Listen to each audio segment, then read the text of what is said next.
লেহেঙ্গা বাঙালির প্রতীক হলেও যখন তা কম্বো প্যাক হয় তখন তা জমি ক্ষীর। সম্প্রতি ইউটিউবে মুক্তি পেয়েছে চুরি ছমছম বাজে গানটি। গায়িকা ও নায়িকা দুই মিলে এ যেন এক অসাধারণ সৃষ্টি। লাল চুড়ি ও শাড়িতে অভিনেত্রী চমক যেন সত্যিই চমক দেখালেন। তার সাথে কণ্ঠে জাদু মাখিয়েছেন লুইপা। বাংলা গানের জগতে আবারও নতুন আলো ছড়ালো একটি নতুন মিউজিক ভিডিও চুরি ছমছম বাজে। গানটি গেয়েছেন জনপ্রিয় কণ্ঠশিল্পী লুইপা, আর এতে মডেল ও অভিনেত্রী হিসেবে দেখা গেছে চমক। ভিডিও ডিরেক্টর ছিলেন রাকিব আহমেদ।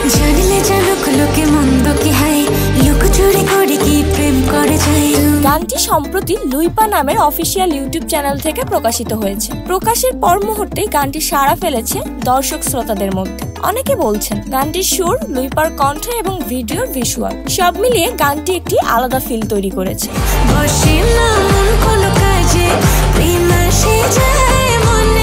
গানটির ভিডিওতে কালারফুল সেট এবং চুরির ছন্দ মিলিয়ে তৈরি করা হয়েছে একটি ফিল গুড ভিজুয়াল।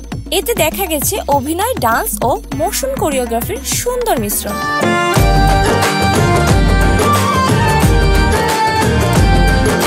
লুইপা 3 বছর বয়সে গান শেখা শুরু করেন। গানের পাশাপাশি তিনি বাংলাদেশ শিশু একাডেমিতে নাচ, অভিনয় ও আবৃত্তির মতো অন্যান্য শিল্পও শিখেন। তিনি অল্প বয়সে অনেক জাতীয় প্রতিযোগিতায় অংশগ্রহণ করেন এবং গানে 14টি স্বর্ণপদক পান। 2017 সালে তিনি তার একক গান জেন্টলম্যান প্রকাশ করেন, যা হাজারো দর্শকের মন কেড়েছে।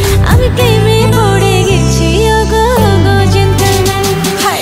2008 সাল থেকে তানভীর আহমেদ মিউজিক শুরু করেন। প্রথম দিকে তিনি মজার ছলে মিউজিক শুরু করলেও তারপরে রাকিব আহমেদের হাত ধরে তিনি ঢাকায় চলে আসেন। 2023 সালের নভেম্বরের পর তাকে আর পিছিয়ে ফিরে তাকাতে হয়নি। এছাড়াও তিনি সাকিব খানের তাণ্ডব সিনেমার থিম সং করেছেন। জানা যায় গানটির ইন্সপিরেশনের পেছনে আছেন জনপ্রিয় মিউজিশিয়ান জুয়েল মোর্শেদ। গানটি ভক্তদের মাঝে ব্যাপক সাড়া পাওয়ায় জুয়েল মোর্শেদের প্রতি কৃতজ্ঞতা প্রকাশ করেছেন তানভীর আহমেদ। জানা গেছে সামনে আরো নতুন চমক নিয়ে হাজির হবেন, তার জন্য রইল শুভকামনা।